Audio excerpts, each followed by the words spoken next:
I started very young, really. I started trying to write poems. Certainly by the time I was 10 or 11, I was trying to write poetry.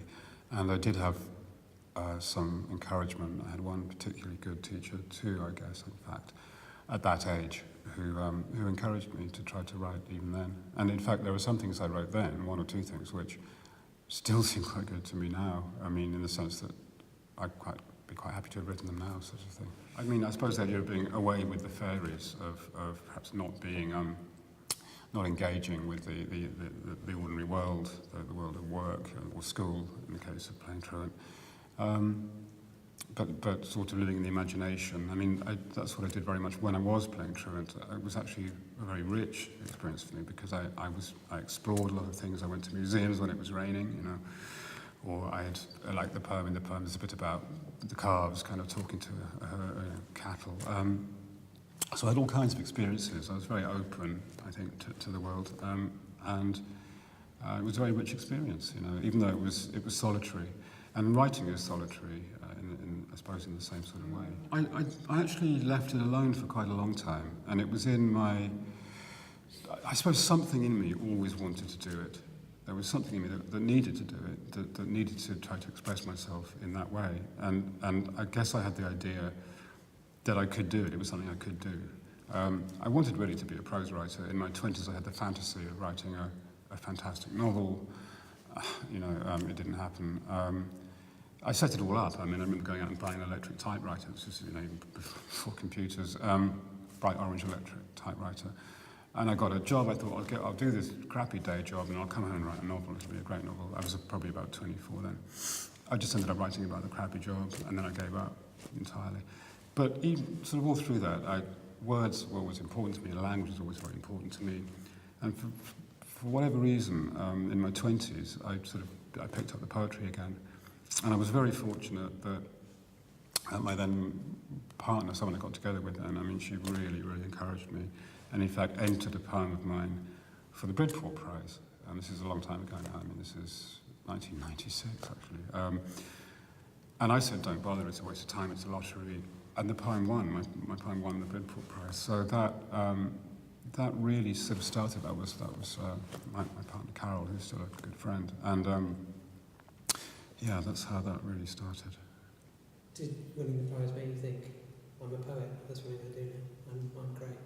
I mean, how did it affect you? Did you just carry on doing it? It actually affected me quite badly, the prize and so on. It didn't affect me well at all because it's a strange thing. It's quite hard to explain in a way, but although naturally, I suppose, I wanted success and recognition, I couldn't handle it. I really couldn't cope with it at all.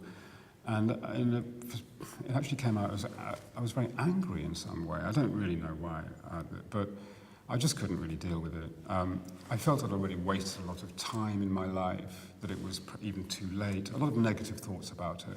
I wasn't very happy at that time. I was drinking a lot. And in fact, when I went to get the prize, I remember getting very drunk and walking into the sea, ruining a very nice pair of shoes in the process. I couldn't really deal with it very well, I discovered. That's what I found out. And that's a long time ago now. I wasn't very good at dealing with that. Looking at it, there's a negative and positive way of looking at it. From the negative angle, I was sort of always the bridesmaid because my collection was shortlisted for a lot of things. I mean, I think 5 or possibly 6 major awards and prizes. However, I didn't win any of them. But given that one of them was the T.S. Eliot, which was, I guess, the really big one, and two of my fellow shortlistees were Nobel laureates.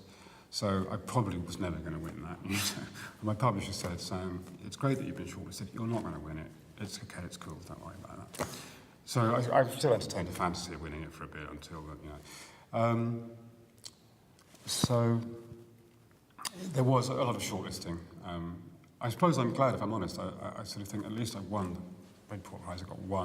I actually won that outright, thank God for that sort of thing, because I don't know. But I mean, it's great, in fact. It was great to be shortlisted for those things. Of course it was, really. Well, I wonder whether bad times are avoidable, whether one writes poetry or not. I mean, I don't know. Obviously, I can only speak for myself.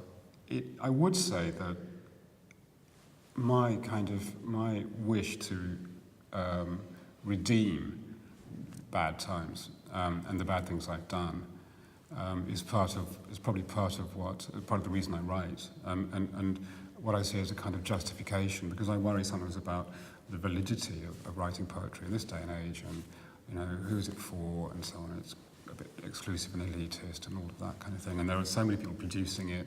It's like almost everyone who reads it also produces it, it seems to me sometimes, and all of that. So I kind of worry about it, and one of the things that reassures me is the idea that I can redeem the bad stuff, and also it's the only way I can. I can't make amends. There are so many ways in which I can't make amends, particularly but one thing I can do is to turn it into something good, into something that has some value and worth, and maybe even beauty.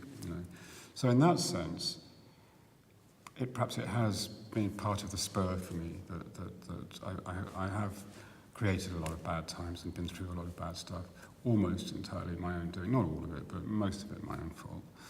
And writing is one way of trying to redeem that.